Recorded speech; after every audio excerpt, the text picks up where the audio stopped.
All right, good afternoon, everybody, and welcome to the July 26th Governance and Priorities Committee meeting.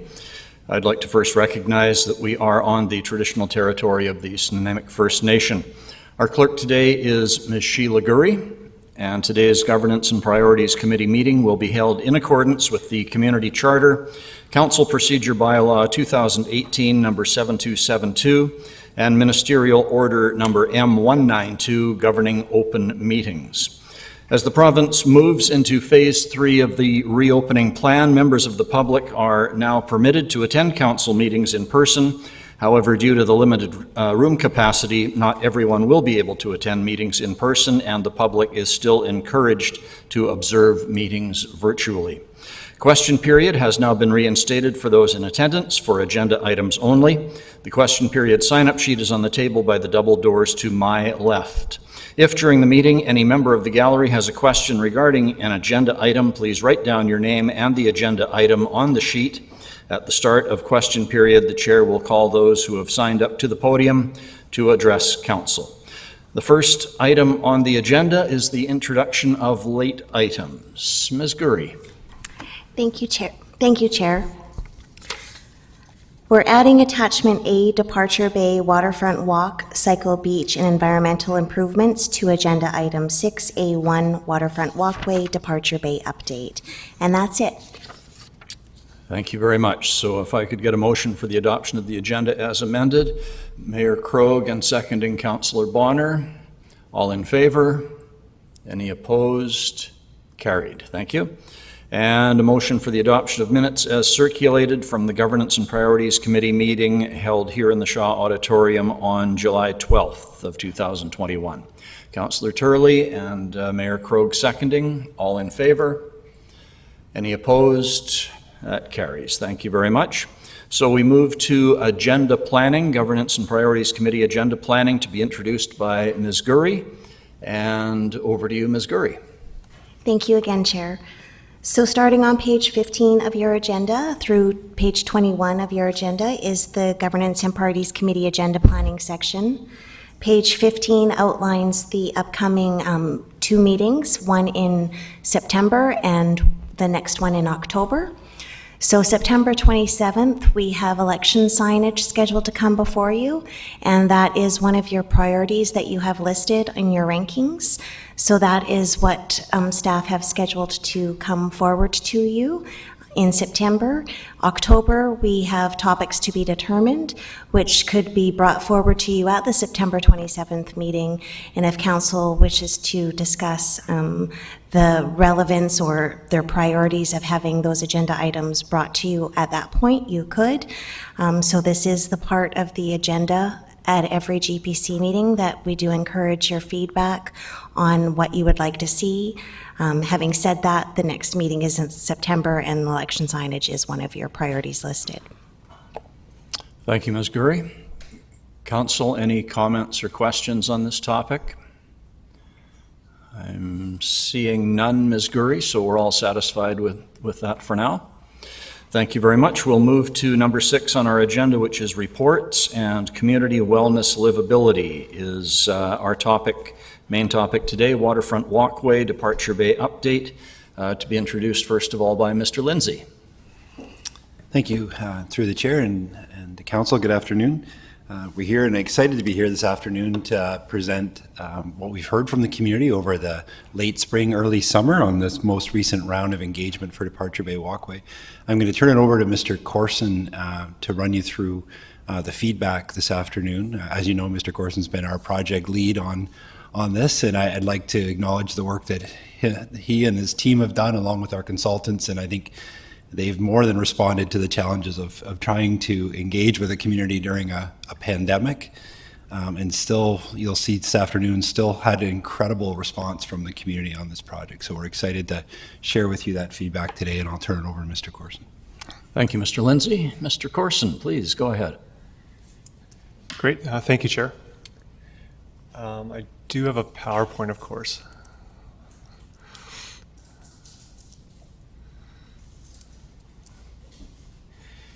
So the committee will notice that we do have this summary document that was circulated to This was put together by our consultant team. It's actually still in draft format, but I wanted you to have this for this meeting and for your future discussions about the project.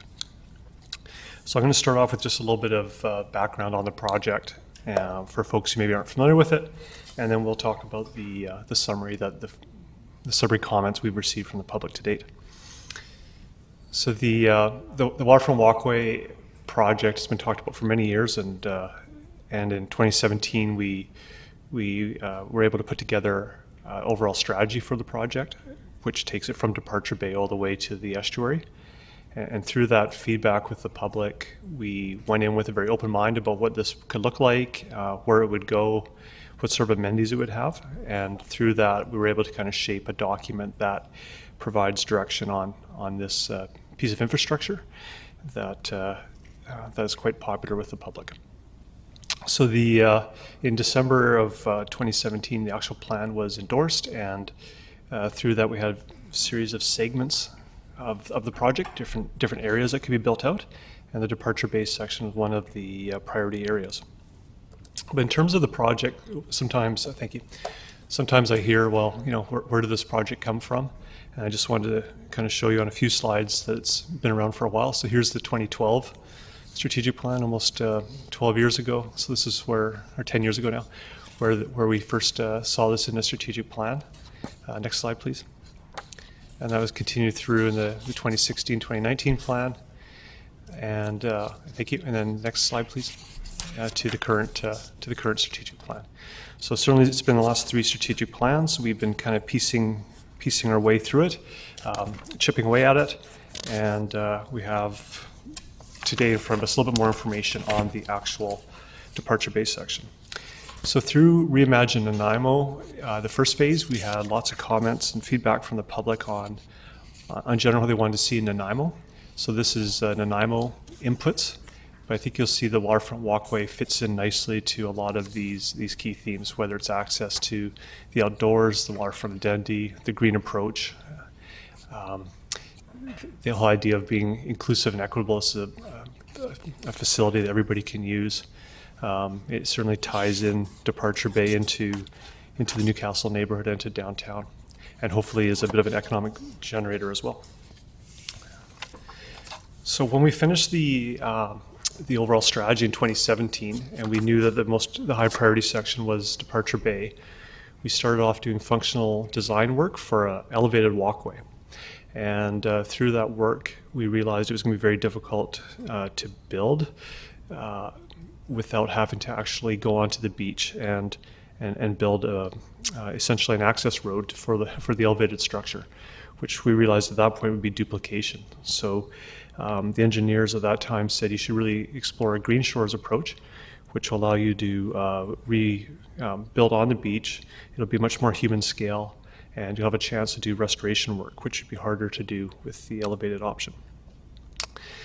So in this council in 2019, just after you got started, we did a presentation to you on the project. And at that point, you asked us to do a little more work on the actual Green Shores approach. And we hired a consultant team led by McElhaney with a series of very good sub-consultants who helped examine the project in more detail. And through that, we did a feasibility study and functional design.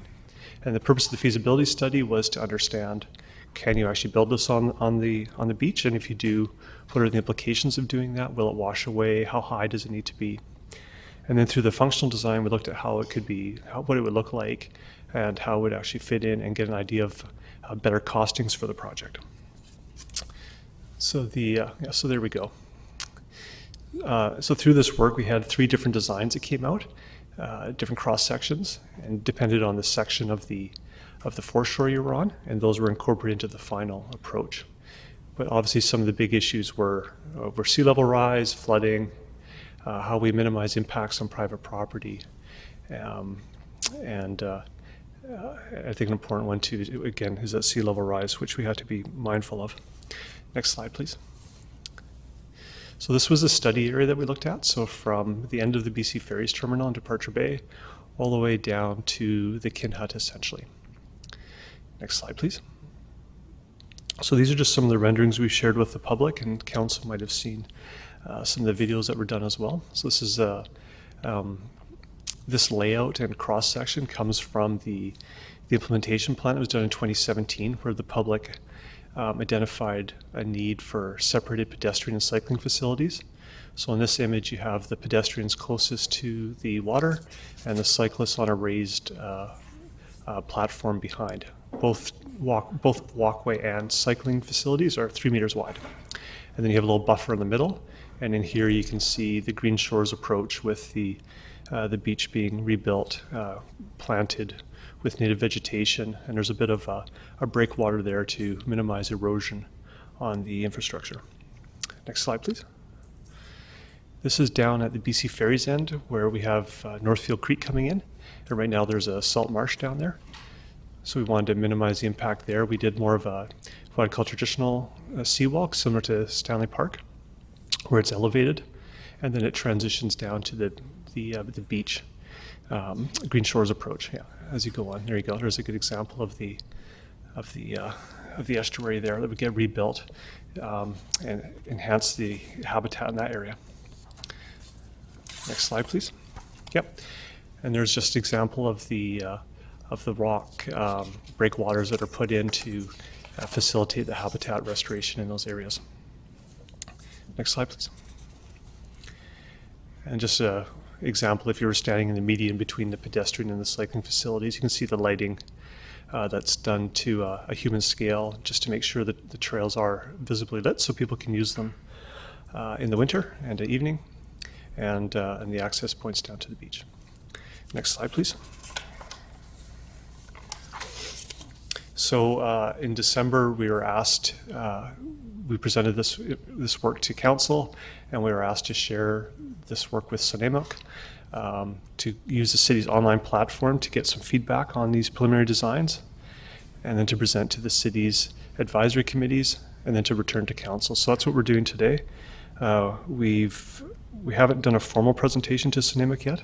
That's still being lined up, but they are familiar with the project. Next slide, please.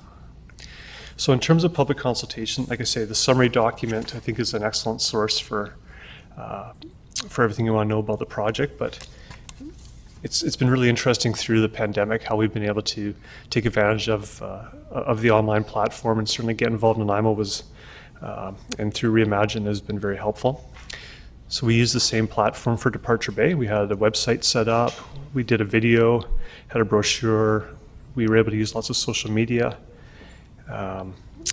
and through that we got a really large response. So normally in our previous waterfront walkway we had over 2,000 people engaged, and that was considered, at that point we were very impressed in 2017 with the 2,000 people.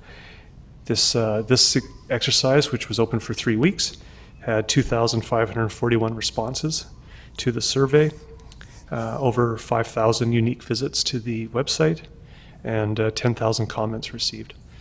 Certainly a project that gets lots of interest in the community.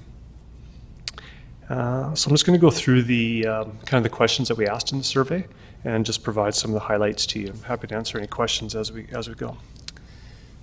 So the first question was just trying to understand where people live, and about 40% of the folks live in what I would call kind of the basement around the basin around Departure Bay, which is the Lindley Valley neighborhood, Departure Bay, the Newcastle neighborhood.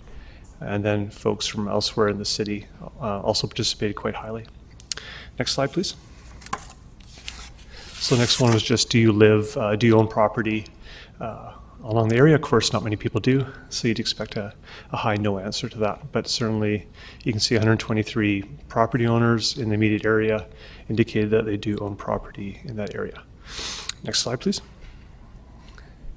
The age group representation I thought was really good. So we had people from the 30s onward responding quite heavily to the survey. Maybe not so many in their 20s, but still a good response there. So nice to see all ages in the community interested in this project. Next slide, please.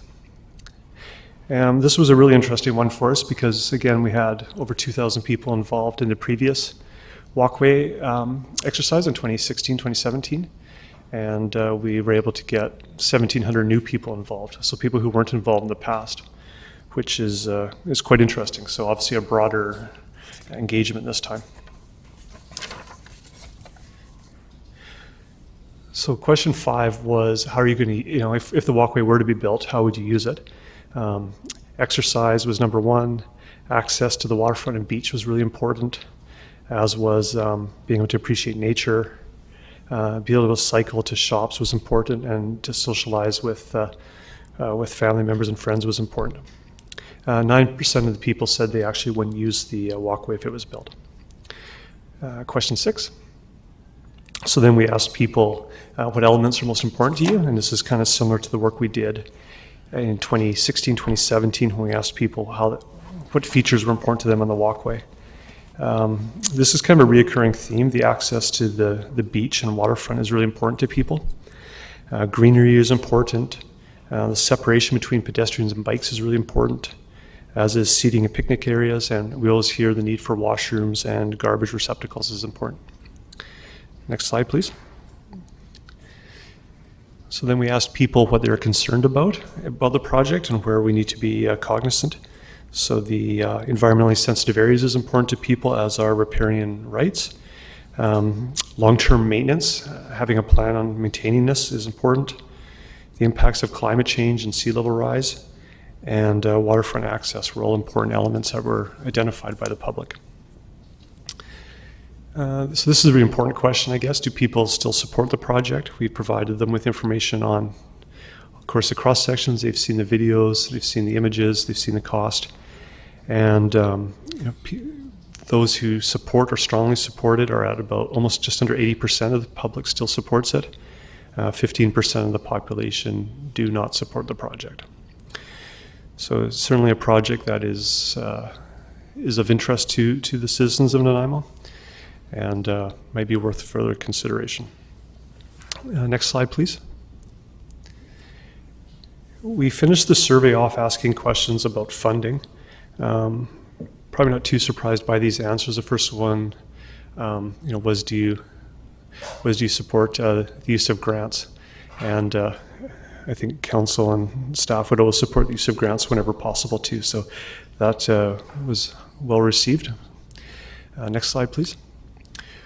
We also asked about the use of reserve funds, which again, people strongly approved the use of that for funding the project. And then the final question was, do you support a boring referendum? Which again, over 50% of the people supported the use of a boring referendum. And next steps. So the purpose of today was to really present this summary document to council for you to see what feedback you've received from the public. Certainly this captures what was received online through the Get Involved platform. I know council also received emails and petitions from different individuals or groups, and those are there for your decision making as well. So what we plan on doing is coming back to you in the fall of this year with this project and other major capital projects for you to make a decision on, to see if you're interested in these projects and if you want to advance them. So no decision for you today. This is just for your information. In the fall, you can decide if you'd like to move forward. And then in, sorry, could you just put that last slide up?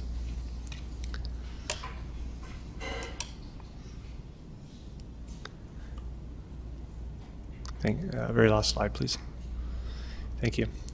And then in the fall and spring fall of 2022, which is the election next year, or the spring after the election, if you wish to proceed with this, right now you'd have to go through a boring bylaw, but it depends which other funding sources you could find for this project. If that was approved by the electorate, then in the spring of 2023, so a few years out from now, then we'd be in a position to actually do the property acquisitions, to do that final detailed design, and to submit all our applications to the province and the federal government for their approval. So certainly a few years out, and then the project would likely, if the council wished to support it, would not start till the fall of 2024, at probably the earliest. Happy to take any questions people have. Thank you, Chair. Thank you, Mr. Corson. Appreciate your ongoing work on this huge project. I have Councillor Turley and Mayor Krogh. Councillor Turley. Thank you, Chair. Through you to Mr. Corson, I had the, I don't know if I call it the opportunity, but an occasion to speak to one of the property owners on Battersea, and he was of the understanding that the Green Shores was going to be also on the section between the south end of Battersea through to Kinhut. Can you confirm or not confirm? Yeah. Yeah, so through the chair to Councillor Turley, the plan as of right now is to use the existing roads of Battersea and Randall for the public to use. And there is no plan at the moment to actually raise those. Those will be kept as is. They'd be upgraded, of course, repaved, and they'd have be much more cycling and pedestrian friendly. But they're not being raised. Thank you. Thank you. Thank you. Mayor Krog. Thank you very much, Chair, and thank you, Mr. Corson and the team for this. There's a great deal of interest from the media in this particular topic and discussion today. Have staff been able to identify any existing grant programs through senior levels of government that might assist us in this? Yeah, through the chair to the mayor, we certainly monitor all the programs. When I look at various programs that are out there, I believe that we'd be able to certainly apply for numerous grant opportunities. And as you know, grant programs, some of them are unique and they're only available at the time in which you apply, and there's a time frame for them. Certainly right now there seems to be lots of grant opportunities out there. I think this project fits many different categories, and I'm optimistic that we probably might be able to find 2 or 3 funding opportunities from grants to help reduce the overall cost of this project. But I don't have a specific grant in my head right now. Thank you. Councillor Bonner, go ahead. Thank you, Chair. Through you to staff, if I may. Would the possible funding be the possibly gas tax revenue that probably will still keep flowing through? Through the chair to Councillor Bonner, I think Ms. Mercer will probably come and answer that. So.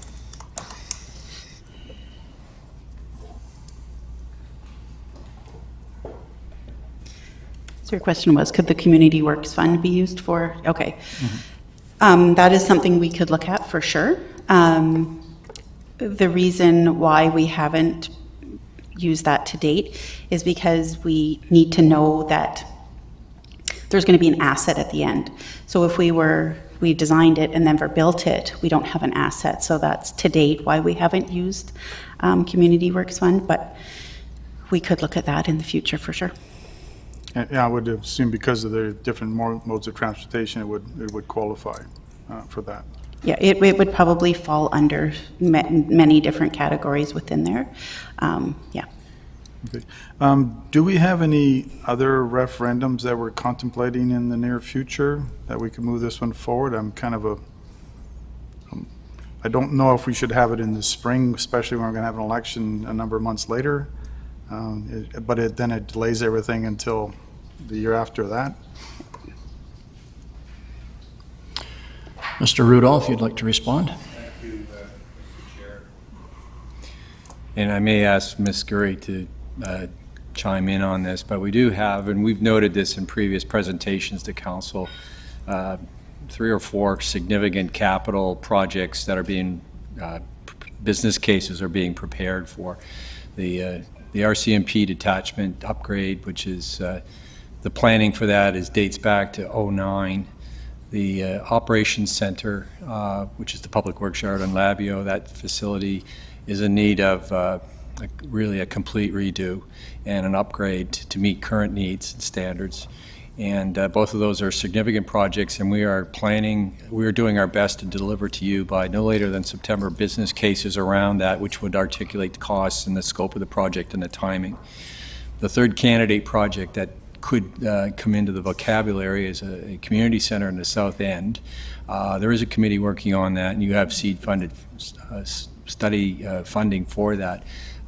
These are all projects for the future, and this has been one that's been on the books, but we've actually advanced that now to a planning level. So how all these fit together and what your options are will be a conversation for discussion in the fall. It's probably premature at this time unless Ms. Gurry can give a flavor for that, but there is some distinctions between this project and maybe the other ones that she could start to frame an understanding around, which would be helpful for you when you do get this to you in the fall, because I think the next step at that stage will be, well, what's the process moving forward in terms of approvals for this, and how much fiscal capacity, even if you wanted to do these projects, do you think you have in terms of being able to add that to either a line item on a tax notice or something like that. So we would do a whole financial analysis and prepare that for you so you would have those options. But I think Ms. Curry can give you a preliminary update on process at this stage, which probably is helpful. Thank you, Mr. Rudolph. And I know I had mentioned many months ago the idea of packaging large projects in a borrowing referendum, but giving it further thought, there are distinctions between the project, and a couple of them are operational in nature, and the walkway not so much so. So Ms. Gurry, could you enlighten us further? Yes, thank you, Chair, and thank you, Mr. Rudolph. So yes, there is a distinction. There's 3 or 4 major capital projects that Mr. Rudolph mentioned, in the waterfront walkway, having been on the books for some time. All of those projects would require long-term borrowing, which would require a referendum or an alternative approval process. The distinction between them, like you alluded to, Chair, is that the Operations Center, Public Works Yard, and the RCMP building are more operational and needed for the city operations in the city to continue delivering their services. So there is the process of the alternative approval process that might be better suited to that. If they were to go to referendum and not pass, then they can't proceed for a certain amount of time, and operationally that could set the city back. Whereas the waterfront walkway and a potential recreation center in the south of the city would be more suited to the referendum process.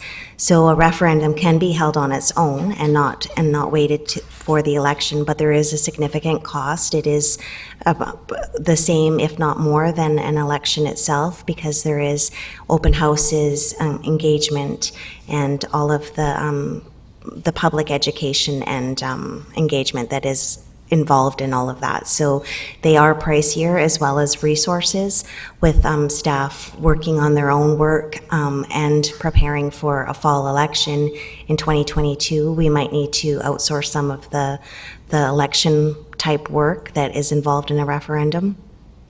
So there are those costs to consider as well. So, having said all of that, there is obviously the options to have a referendum pre the fall 2022 election, and council will have that opportunity during the budget process to decide whether it wishes to go forward sooner rather than later. And when and if it passes in a referendum, the borrowing requirements, there's a spring and a fall intake. So Ms. Mercer could probably elaborate on if we were to have a referendum in the fall of 2021, late fall of 2021, I don't think we would be able to access any of the borrowing funds until the spring, which would probably bring it into the fall for starting anyways. So there's those considerations as well. So any other questions on that process, I'd be happy to answer. Thank you, Ms. Gurry. Sounds like that's obviously going to be a conversation we'll have to have as we move forward in this. And you can be assured we'll get criticized however we proceed. Anything else, Councillor Bonner? Good, thanks. Thank you. Council, anybody else on this topic? If not, I will simply again thank Mr. Corson for the update, and we look forward to future developments in the fall. Thank you very much. That brings us to question period. So I'm scanning the audience, and I'm not seeing any members of the general public. So I think we're safe, unless I hear otherwise, to move on to a motion for adjournment. Councillor Martman, thank you. Mayor Krog seconding. All in favor? Any opposed? Carried. Thank you very much, everybody. That was the easy part of the day's work,